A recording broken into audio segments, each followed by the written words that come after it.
This podcast is produced by the Harwood Productions Podcast Network. To learn more about the network and to find more of our shows, visit us online at www.harwoodpodcast.com.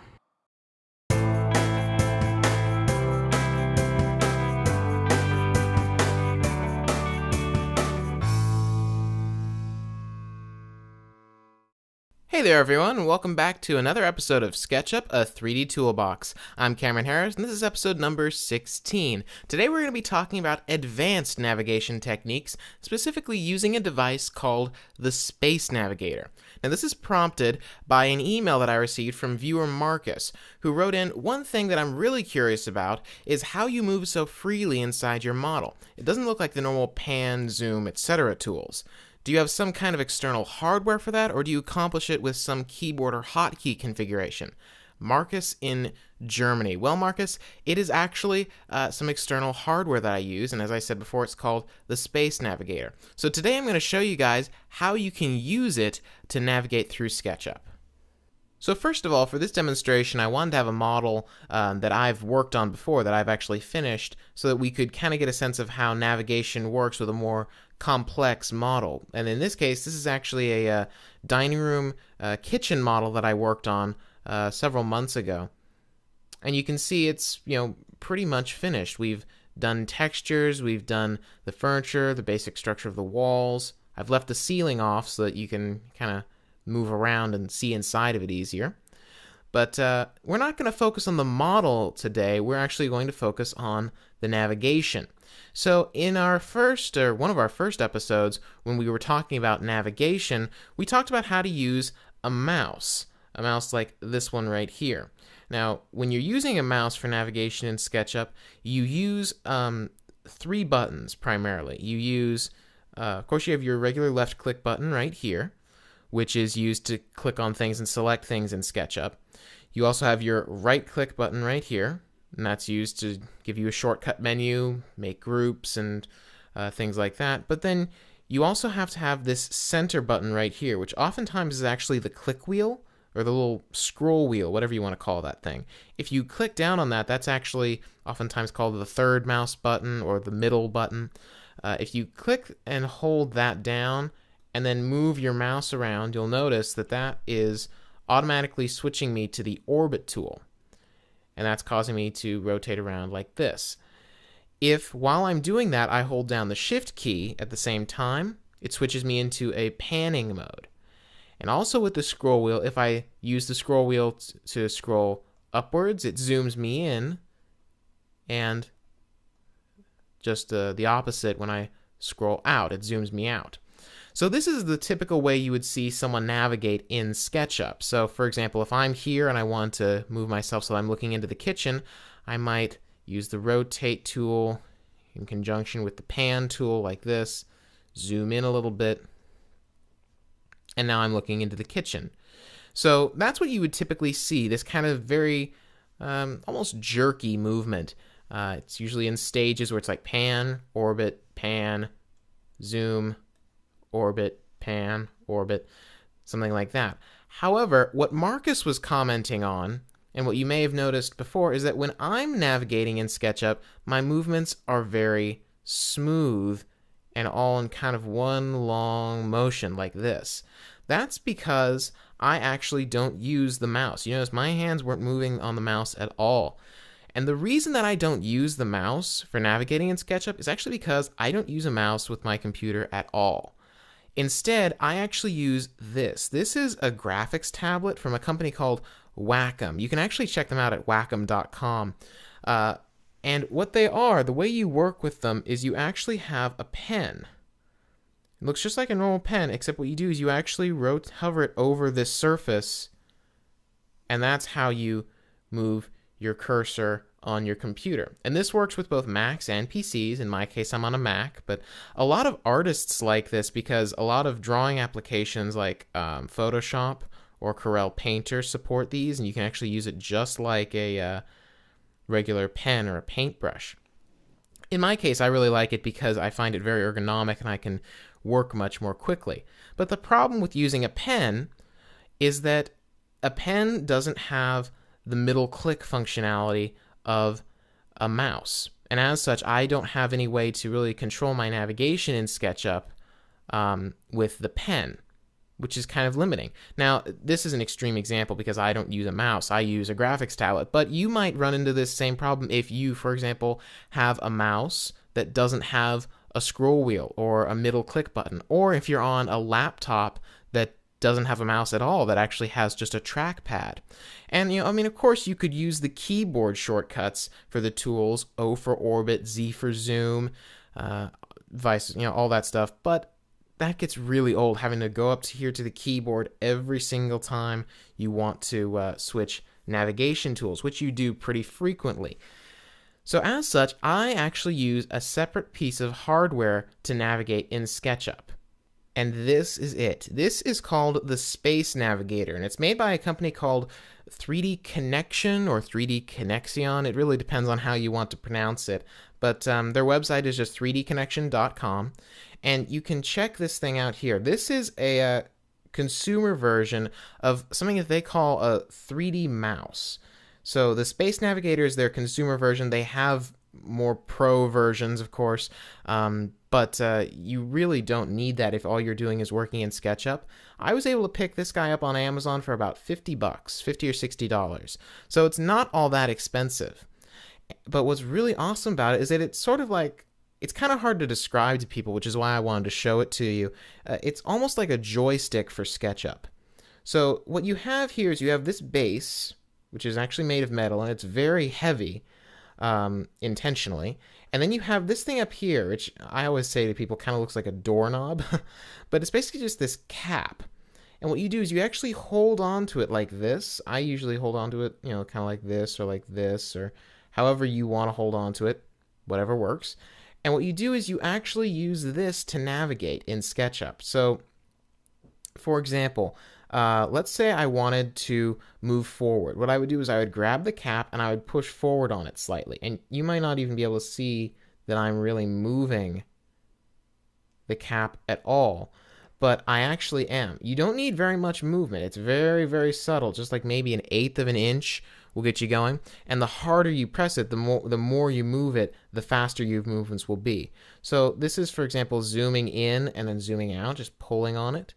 If I wanted to pan maybe up and down, I can just pull up on the cap. This is why you need the base to be so heavy. If it was light, when you started pulling upwards on the cap, you just lift the whole thing. But because the base is so heavy, you can pull up quite a bit, exude quite a bit of pressure. And you can see you can really see the cap moving now, but you can see how much movement that is translating to on the screen. And then I can shift it left and right to move like this as well. However, I actually have much more control than just zooming and panning. Remember, a big part of navigation in SketchUp is orbiting. So I can actually tilt this thing like this. So you see how I'm tilting it left and right like this? Now, in my case, I've disabled rolling from side to side, but let's say I wanted to tilt upwards. Then I can just tilt it back like this, and now you can see, for one thing, I'm under the table. Let me just get out from there. That's tilting upwards. Now I can push it forward to go forward with it. It's actually really quite intuitive. I got used to this thing within, I would say, half an hour of using it. It was like I'd been using it my entire life. It really makes navigation in SketchUp feel more like an extension of your arm. And it's very, very intuitive. And what's really cool is that with one of the limitations of using something like a mouse with SketchUp is that you're limited to one command at a time, one action at a time. For example, you can't zoom in as you're rotating, but in the case of this mouse, you can actually do all of the commands at once. You could be zooming, rotating, tilting, and panning all at the same time, like this. And admittedly, you do get used to going through walls pretty quickly, but that just happens with SketchUp quite a bit. You end up going through objects. But what's really neat about this is that it's just so intuitive, and it actually makes navigation in SketchUp much, much faster. So for example, I'm going to do a quick little comparison for you here. If I start way out here, and I'm actually going to use the mouse for this one. If I use the mouse, typical mouse movements, to zoom in on, let's say I want to zoom in on this clock right here. I would have to go like this, start zooming in like this. Keep scrolling, adjust a little bit, zoom in to fill. There we go. So now I've zoomed in on the clock. So that, that didn't take too long, maybe 5 or 10 seconds. But let me show you if I zoom back out to where I was. So that's about where I was. If I switch back to the Space Navigator and I want to zoom in on the clock, that's it. That's all it took. You just need to almost push at the object you want to zoom in on, if that makes any sense at all. It might not. It really is a very intuitive and it's a very natural experience, and it kind of helps to have like a physical connection between you and your model. When you're working with a mouse, there really isn't a connection between what you're doing with your hands and what you're seeing on screen. For example, like scrolling like this with your finger, your brain doesn't automatically think, okay, I'm going like this. That means that's going to zoom in. Or I'm going like this. That means that the screen is going to rotate. No, your brain doesn't think that. But if you're actually interfacing with a physical object like this, when you twist that object, the camera in SketchUp twists. And it's really very, very intuitive, very natural, and you get very, very fast at it. And what's really cool about it is you actually have quite a bit of control over the actual navigator itself, and in terms of what it does to SketchUp. So let me show you what you can do to it. So what I have right here, these are the preferences. This is on a Mac. A PC has slightly different preferences in terms of look and feel, but basically the same settings. What I have here is, this is in my Mac system preferences, and this is the driver that gets installed for the Space Navigator. And you can see up here, it says Configure Google SketchUp. You click here and it has a list of all of these applications that it supports, which it supports not just SketchUp, it also supports things like a lot of Adobe products, Photoshop, a lot of professional applications like Maya or ArchiCAD. Also Google Earth, which is a free application that Google has, kind of like Google Maps, except a standalone app. It works beautifully in there. But what's really cool is that if I just select Google SketchUp, I'm now configuring the settings specifically for Google SketchUp. So let's say, for example, you wanted to have it so that it's a little bit less sensitive, so you have to kind of push more on the device to cause the same amount to happen on the screen. Say, like right now, I have mine turned up right around to the middle overall speed here. If I were to turn this way up like this, then back in SketchUp, just the smallest push would send me whizzing into like the next dimension. Whereas if I turn it back over to the left, I'm gonna have to push really, really hard on the navigator to cause it to move. So right around here is where I'm comfortable, but you can completely adjust it the way you want to. You can change how the zooming is achieved, basically. You can either have it pulling up and down to zoom or pushing in and out. That's how I like it. Over in here, you can see that you can actually reverse the axis. So like say, for example, you think that twisting to the left should turn the image to the right. You can do that. You can disable certain functions. The navigator actually also has two buttons. If you look here, it actually has two small buttons on the sides, one on the left, one on the right. Those can actually be programmed to do certain things within SketchUp. So for example, I actually have the left button set to open up this settings pane. You can see on the left right here, I have it set to open the preference pane, but I could have it switch to a different tool in SketchUp. I could have it toggle the axis. I could have it increase or decrease the sensitivity of the navigator. I could even have it do my own custom keystroke if I wanted to.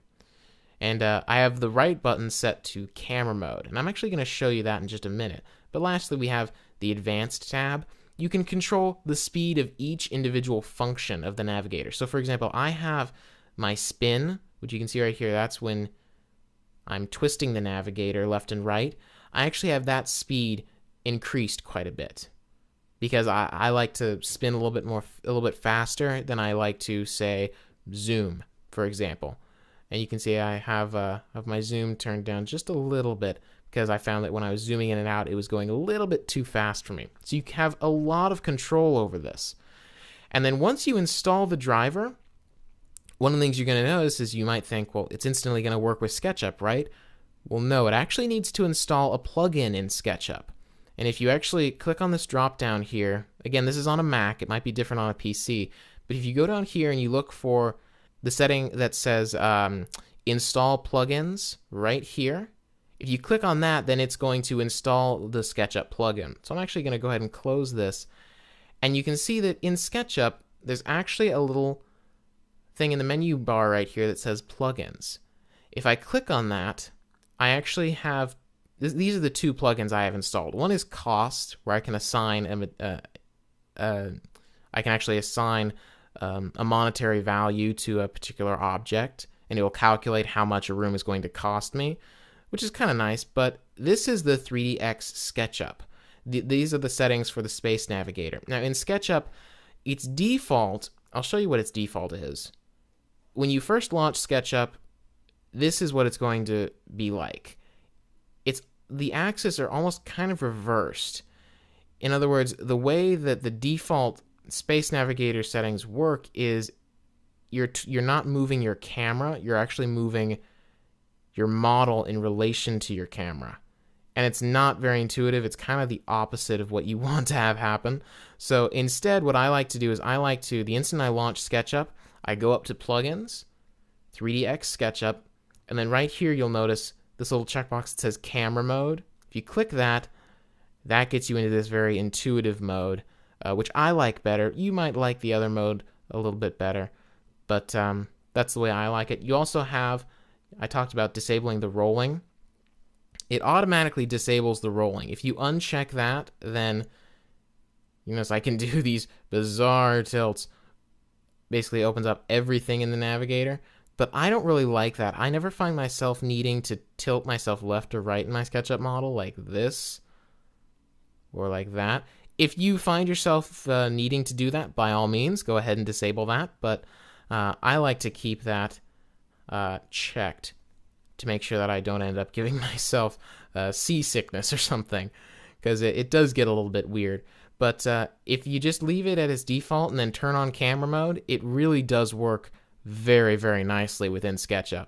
And you'll notice that as we've been navigating around the room, I'm sure you've noticed that things are in color. There are these photo textures that I've added, and we're actually going to start talking about how to color the living room model that we've been working on the last few episodes next time.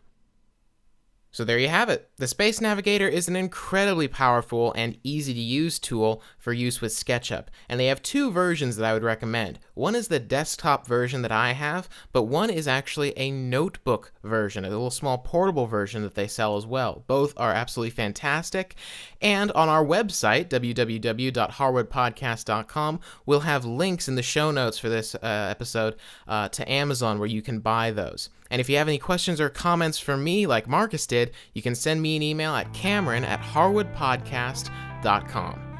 Until next time, I'll just say goodbye and good modeling.